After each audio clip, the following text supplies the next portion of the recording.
আসসালামু আলাইকুম আব্বাজান। ওয়ালাইকুম সালাম। আব্বাজান, আমার একটা আবদার আছিল। কিসের আবদার বাবা? আবদারটা হইছে আমার সাথে যে বন্ধুরা আছে সবাই কক্সবাজার যেতেছে ঘোরার জন্য। আচ্ছা, না আমার 20,000 টাকা লাগবে। এত টাকা না নিলে হয় না বাবা? আব্বাজান, এটা কক্সবাজার ব্যবসা তো কম টাকা হইতো না, 20,000ই লাগবে আব্বাজান।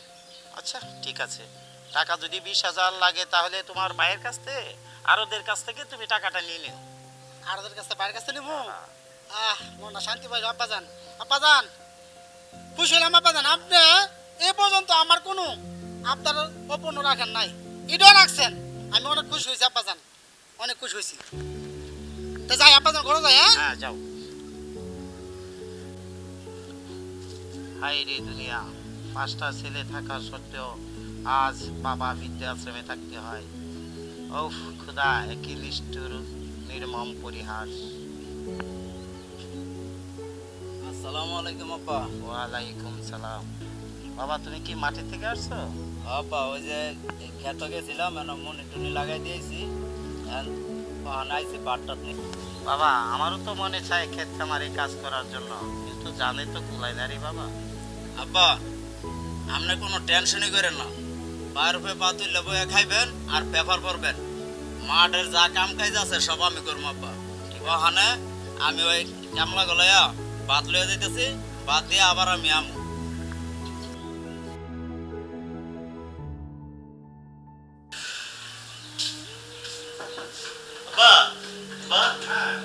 কি হয়েছে তোমার?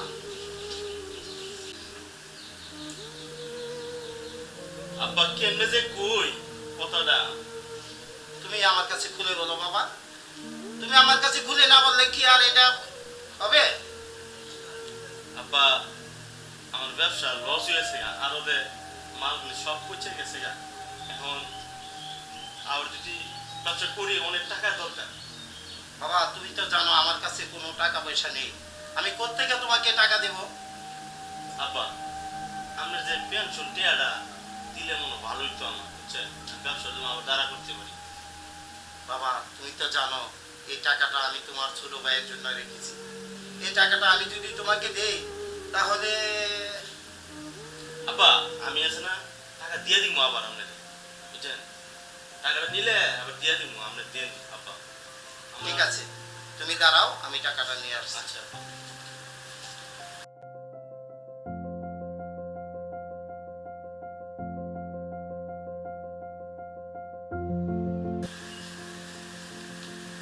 এই যে বাবা, এখানে 10 লক্ষ টাকা আছে, তুই এই টাকা দিয়ে ভালোভাবে ব্যবসা করে আমার টাকাটা পরিশোধ করে দিস। বাবা জানিস তো এই টাকাটা তোর ছোট ভাইয়ের জন্য রেখেছি, এই টাকাটা যদি নষ্ট হয়ে যায় তাহলে আমি কিন্তু শেষ হয়ে যাবো বাবা। সাইন করে দিয়েছেন তো আব্বা? হ্যাঁ আমি সব কিছু ওকে করে দিয়েছি। আব্বা, অনেক ভালো হয়েছে আব্বা। তা আমি যাই আব্বা, হ্যাঁ টেয়াটা তুলে লিয়ে আয়। আচ্ছা যাও। আচ্ছা কিরে কিরে ডাকতেছ, কি করবি ক? মগা আইছে রে। কিরে তুই আমার মগা গলি কিরে? মগা না তুই আমারও মগা গলি? এই গ্রামের মধ্যে, খালি এই গ্রাম না, আশেপাশে যতগুলা গ্রাম আছে প্রত্যেকটা গ্রামের মেয়ে আমার লেগে পাগল। আমি একজন স্মার্ট লোক, ঠিক আছে? আমি যে দিতে যাই মেয়েরা খালি আমার দিকে তাকায় থাকে, আর তুই আমার মগা গুলি কেমনে গুলি? আমার মগা কিরে কি বুঝছে গুলি আমার ক? তোর বড় ভাই জমির যত ক্ষেত পাতের যা আছে সব দহলে নিচে গা, ব্যবসা নিচে গা। তোর হে ভাই তোর কি আছে? কি কস নিছে গা? এটা আমার তো আমরা ভাই হই, ভাই? ভাই কেমনে? এই ব্যাংকের তো টিয়া পয়সা কারে দে? তোর সৎ বাইরে দে, হে বাইরে দে, হে বাইরে। তোরে কি দিছে? তোর কি আছে? আমার কথা কেউ করো, কি ক? বাড়ির জায়গাটা আছে না, হ্যাঁ। বাড়ি পুরা বাড়িটা হ্যাঁ। দল করে, আর যে বুইরাটা বাইতে আছে হ্যাঁ। রাত্রিরে ভাগ করে দিই। আপনাকে সৎ ভাই আছে না, ইটার আবার রাত্রিরে ভাগ করে দিই। টিউরি তোরা কথা ঠিক কইছ। আর নইলে তুই দেখ প্রত্যেকটা ওই বাপ সাপ লয়ে ঘুরে, একটা দোকান লয়ে গেছে গা, আর একটা জমি জমা সব দল করেছে। কি রে এই জিনিসটা তো আমার মাথার ভিতরে ঢুকছে না রে। দেখবো কেমনে? তুই জগা গাদা এটা লাগে তো তোর এটাই বলো। কথাটা ঠিক কইছ, কারণ এলাকার মেয়েরা খালি পছন্দ করলে কি হইব? আমার বাড়ি তো আমার দেখতে হইব। এক ভাই দোকান দল করেছে, আর এক ভাই সারা মাঠ দল করে গেছে, জমি জমা সব দল করে গেছে। তোরা আমার বন্ধু না রে, তোরা আমার কই যা সুবা দিত একটা ফোন। তোরা কই তোরা এভাবে যেভাবে মনে করছ আমার একটু খেয়াল করে রাখতাছ, হ্যাঁ। সামনে এভাবে খেয়াল করে লাগবি। এটা এটা তো আমরা আছি সব সময় কারণ আগে ইয়া করছে। আমি আমার খালি একটা বুঝতে আমি যদি কোনো ভ্রমণে যাই কেন 5,000 লাগবো হ্যাঁ 10,000 20,000 লাগবো এটা আমার দিয়ে দেন। মূল যে জিনিসগুলা এটা তো আমি পাইতাছি না রে বন্ধু রে। হ্যাঁ, বন্ধু একবারে মাথা ঢুকছে। ধন্যবাদ বন্ধু। অনেক- ধন্যবাদ। বন্ধু হ্যাঁ কক্সবাজারটা কি করছ 20,000 দিছে দিছে আয়া তা- জামুকা আচ্ছা ঠিক আছে এই লইস লাইতে আইবো। আচ্ছা, ভালো থাকবি, লাইতে যাইবো আইবো না।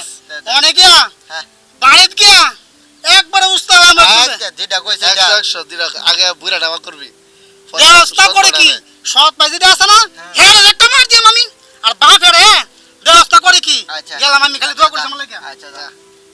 চাচা একটা কথা কবে লাগাইছিলাম চাচা কি কইবা কও চাচা কইতাম যে আপনার আগের দিনও বিচারে গেছিলাম পাইলাম না আপনার জানেন নাকি আমি সঠিক জানি না আপনার ওই যে 3টা ছেলে তো আছে হ্যাঁ আচ্ছা 3টা ছেলের মধ্যে আপনি যে বড় ছেলেরা বড় ছেলেটা আপনার এই যে গৃহস্থী করবার লাগে দিচ্ছেন না আপনি হ্যাঁ এই ছেলেরা মনে হন যে আপনার এই বইয়া হেন জুয়া খেলে বন্ধু বান্ধব বন্ধু বইয়া জুয়া খেলে মানুষ লইয়া বন্ধু বান্ধব লইয়া হেন জুয়া খেলে ওখানে আমি তো জানি আপনি খুব ভালো মানুষ আমরা ইজ্জত করি আবার এটা না হতা ওই যে আপনার ওই যে আরেকটা যে ব্যবসা দিচ্ছি হ্যাঁ মনে হয় যে অনলাইনে জুয়া খেলে অনলাইনে জুয়া খেলে যে এটা তো হেফাজত আপনার এই যে আরেকটা আছে না এই যে একটা টাট্টা বজে করে এইটা মনে হলাম যে গিয়া এবারের মানুষের বাদ যা গিয়া সেটা মনে হলাম যে সিরিয়াতে কি কোনো জোর দেয় আমার বাড়ির পাশে মনে হলাম যে গ্যাসের একদিন কোনো জোর দিছে পরে মনে আমি এনতে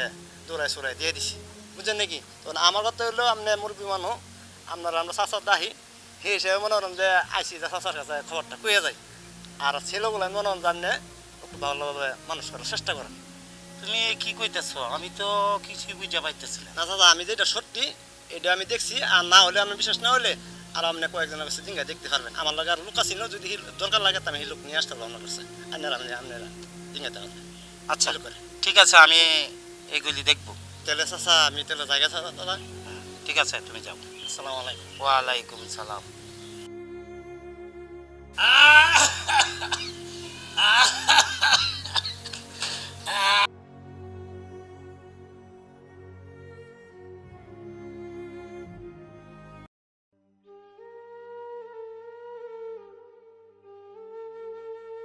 বাবা রে তোরা কই রে বাবা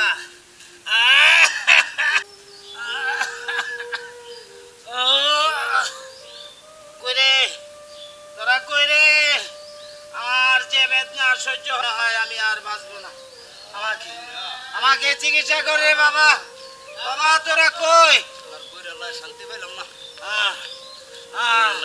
কি হয়েছে আমি শেষ হইতে পারছি না বাবা আমাকে চিকিৎসা কর বাবা আমাকে তোরা ওষুধ এনে দে বাবা দুনিয়ার মধ্যে কি তুমি মানুষ নাকি আরো মানুষ আছে হ্যাঁ এমনি সিলাসিলি করতেছো বাড়ির মধ্যে বড় হইতে ঘুমাইছিলাম ঘুমাইবার তো লাগবে না দিতেছো তুমি এত ওষুধ এনে দে কি করে এটা ওষুধ এ আব্বু আব্বু কদিন আগে যে ওষুধটা নিতেছি ওষুধ কি করছো বাবা সব ওষুধ খাইছি বাবা খাইছো না বেচছো বাবা আমি এক সপ্তাহ আগে ওষুধ এনে দিছি এক সপ্তাহ আগে আমিও তো এনেছি তুইও এনে দিছস বেচ চালাইছে মনে হয় আমার আর সহ্য হচ্ছে না বাবা বাবা আমার কি করার পছন্দ দিও না বাবা আমার ওষুধ এনে দে।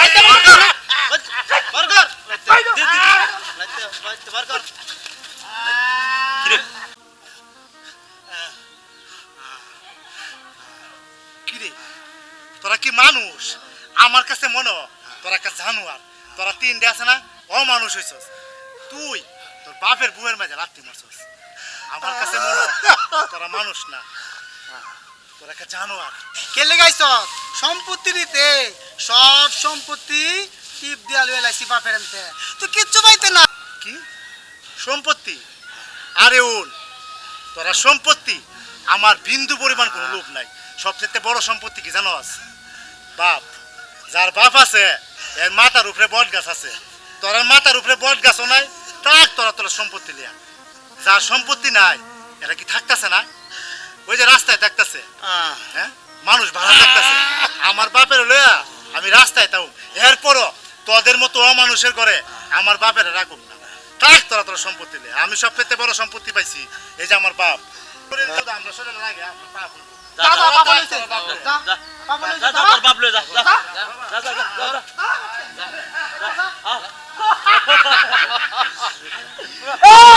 আমাদের বিপদ এখন দূর হয়ে গেছে এখন আমরা সুখে আয়েসে দিন কাটাবো চল ভাই করে চল চল আসসালামু আলাইকুম।